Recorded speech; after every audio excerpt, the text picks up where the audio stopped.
ሰላም ዛሬ እንግዲህ በዚህ በፍየል እርባታ ላይ አንድ መረጃ ልስጣችሁ ብዬ መጣሁ። በተለይም ደግሞ ፍየሎችን እያሞከታችሁ እንዲሁም ደግሞ ወጠጤዎችን ደግሞ ወደዚህ ወደ እርድ ተቋማትም ሆቴሎችም ላይ ሬስቶራንቶችም ላይ ማቅረብ የምትፈልጉ አላማችሁ ይሄ ከሆነ በተለይም ደግሞ እርባታም ልትይዙ ትችላላችሁ፣ አሊያም ደግሞ ገዝታችሁም ደግሞ ልታሞክቷቸው ትችላላችሁ።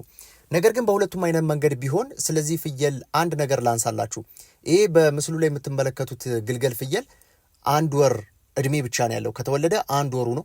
በዚህ በ1 ወር ጊዜ ውስጥ በሚገርም ሁኔታ ይሄን የሚመስል አቋም ይዞ መጥቷል። ሲወለድ ግን 1.8 ኪሎ ብቻ ነበር የሚመዝነው። 1.8 ኪሎ ብቻ ነበር የሚመዝነው። ነገር ግን ከ1 ወር በኋላ ይሄንን አይነት ለውጥ አምጥቷል።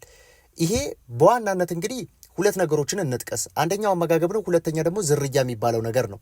በተለይም ደግሞ ምናልባት ሀገራችን ላይ ያሉንን ዝርያዎች እያዳቀልን ወደ እነዚህ አይነት ለስጋ የሚመረጡ አይነት ዝርያዎችን ማምጣት እንችላለን። በአጭር ጊዜ ልፋት የሌለባቸው፣ ብዙ የመኖ አጠቃቀም የሌለባቸው፣ ዝርያቸው ከፍተኛ አስተዋጽኦ የሚያደርግበት፣ አመጋገብ ስናክልበት ደግሞ የተሻለ ጥቅም የምናገኝበት ይሆናል ማለት ነው።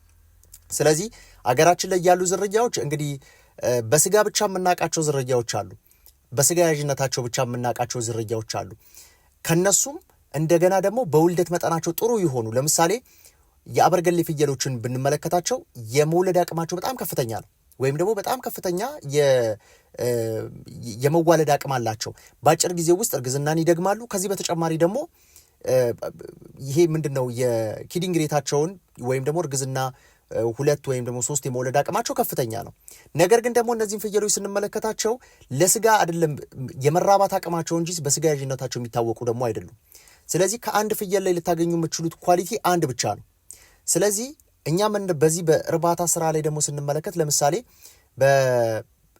በርቢ ላይ እናትና አባት የምንላቸው 50-50 ድርሻ አላቸው በፍየል እርባታ ላይ ማለት ነው። ያ ማለት አንድ ወጠጤ ኮርማ ይኖራቸዋል። ያ 50% ዘሩን ያስተላልፋል። በሚወለደው ልጅ ላይ ያላቸው አቅም ማለት ወይ ያላቸው ድርሻ ማለት 50-50 ነው። እናቲቷ ወንዱም አባትም እናትም 50-50 ድርሻ አላቸው ማለት ነው። ስለዚህ ከሆነ ከባሌ አካባቢ የመጣ ፍየልና ከአበርገሌ አካባቢ የመጣ ፍየል ወንድና ሴቱን አንድ ላይ ክሮስ ብሪድ ብናረጋቸው ሊገኝ የሚችለው የውልደት መጠንን የሚያዘ እንዲሁም ደግሞ የስጋ መጠንን የሚያዘ ወይም ደግሞ በስጋ ያዥነቱም የሚታወቅ አይነት ግልገል ይመጣል ማለት ነው። ስለዚህ ወንዱ የሚወለድላችሁ ከሆነ በአጭር ጊዜ ውስጥ ልክ በዚህ መልኩ የምታዩት አይነት ፍየል የዚህን ያክል አቅም ኖሮት ገበያ ላይ ልታቀርቡት ትችላላችሁ። ነገር ግን ደግሞ ለርቢ ብቻ ወይም ደግሞ ብዙ እንዲወልዱልን ብቻ ብለን የምንሰራ ከሆነ ግን እውነት ነው ብዙ ፍየሎች እናገኛለን። ገበያ ላይ ግን ተወዳዳሪ መሆን አንችልም። ሰዎች የሚፈልጉት ምንድነው ሲያዩት ራሱ ሞላ ያለም ፍየል ይፈልጋሉ። ያ ዝርያ በጣም ከፍተኛ የሆነ አስተዋጽኦ ያደርጋል ማለት ነው። ስለዚህ ከዚህ ጋር ተያይዞ ልክ እንደነዚህ አይነት ፍየሎችን ለርቢ ስትጠቀሙ ማንን ከማን ጋር ላዳቅል፣ ገበያው ምን ይፈልጋል የሚለው ማወቅ አስፈላጊ ነው እንጂ ፍየሎችን ዝም ብሎ ማብዛት ብቻ አይደለም፣ ወይም ደግሞ ፍየሎችን ዝም ብለን ቁጥራቸው መጨመር ብቻ አይደለም። እውነት ነው ያስፈልጋል። ትርፋማነታቸው ዋና መሰረቱ እሱ ነው። ግን ደግሞ ያንን ፍየል አድጎ 5 ወር የሚፍጅ 7 ወር የሚፍጅ እንዳያያዛችሁ 8 ወር የሚፍጅ በዛ በ8 ወርና እኛ ጋር ቆይታው ግን ለገበያ ስናወጣው ተሻምተውበትን የሚገዙት አይነት ፍየል መሆን አለበት እንጂ ለመሸጥ እንኳን ተቸግረን ተሳቀን የምንሄድበት አይነት ነገር መሆን የለበትም። ለምን እንደ ፋርም ይዘነው ስለሆነ ማለት ነው። ምናልባት 100 እና 200 ፍየሎች ሊኖራችሁ ይችላል። ስለዚህ እነዚህን ደግሞ በጅምላ ሂሳብ ነው የሚሸጡት። ሰዎች በጣም ፍላጎት እንዲኖራቸው ማድረግ ያስፈልጋል ማለት ነው። ስለዚህ ፍየል እርባታ ላይ በዋናነት እንግዲህ ልንጠቀምባቸው የሚገቡ አይነት የፍየል ዝርያዎችን ማወቅ ማን ከማን ጋር ባዳቀል የሚለውን ከግምት ውስጥ ማስገባት በጣም ያስፈልጋል ማለት ነው። ስለዚህ ይሄ ፍየል በጣም ስለገረመኝ ነው። ይህን ያክል አቋም በ1 ወር ውስጥ ካመጣ ምናልባት 5 ወር ብንሰጠው ምን ሊያደርግ ይችላል? ምን ያክላል? ወይም ደግሞ ምን ያክል ሊመዝን ይችላል? ይህንን በቁምም በእርድም አርጋችሁ የምትሸጡት አይነት ፍየል ነው የሚሆነው። እውነት ለመናገር በጣም ደስ ያሰኘኝ አይነት ፍየል ነው። በጣም የወደድኩት አይነት ፍየል ነው። በቃ ልንሰራ የሚገባው እንደነዚህ አይነት ስራዎችን ነው።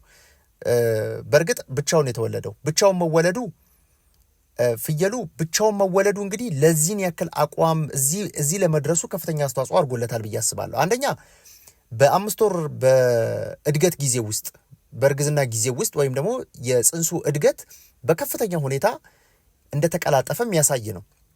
እንደነገርኳቸው 1.8 ኪሎ ይዞ ነው የተወለደው፣ ብቻውን ነው። ከዚህ በተጨማሪ መረዳት ያለብን ነገር ምንድነው? ሁለቱንም የጡት ወሾች እሱ ነው የተጠቀመባቸው። ሁለቱንም የጡት ወሽ እሱ ነው የተጠቀመባቸው። እንግዲህ የምናነጻጽረው እንዴት ነው? ከዚህ መለስ ያሉ ሁለት ግልገሎች ቢኖሩን ይሻላል ወይስ ይሄ አንዱ ቢኖረን ይሻላል የሚለውን ነው ከግምት ውስጥ የምናስገባው። ትንሽ ለማወዳደር ቢከብድም ነገር ግን ብቻውን ተወልዶ ልክ እንደዚህ አይነት አቋም ግን ደስ ይላል። በጣም ፍየሉ ተመችቶኛል። እኔም ልሰራ የምፈልገው አይነት ስራ ይሄ ነው። በቃ ፍየሎችን ለስጋ ጥሩ ለስጋ ተመራጭነት ያላቸው የሞሉ ፍየሎችን ደንደን ያሉ ፍየሎችን ማቅረብ ነው የምፈልገው። እናንተም እንግዲህ ከዚህ ቻናል አይታችሁ እየሰራችሁ ያላችሁ ካላችሁ ፍየሎችን አብልቶ አጠጥቶ ማዋለድ ብቻ ሳይሆን ሲዋለድስ ምን ሊፈጥር ነው? እጃችሁ ላይ የሚቀሩ ፍየሎች ወደ ምን እያመሩ ነው? ዝርያቸው እየተቀየረ ነው ወይ የሚለውን ለመቀየርም ስትፈልጉ ወደ ምን እንቀየራቸው የሚለውን ከግምት ማስገባት በጣም አስፈላጊ ይሆናል። እነዚህ ስራዎች ዛሬ ይዤላችሁ መጣሁኝ። የሆነ ነገር ላጋራችሁ ብዬ ነው ዛሬ መጣሁት።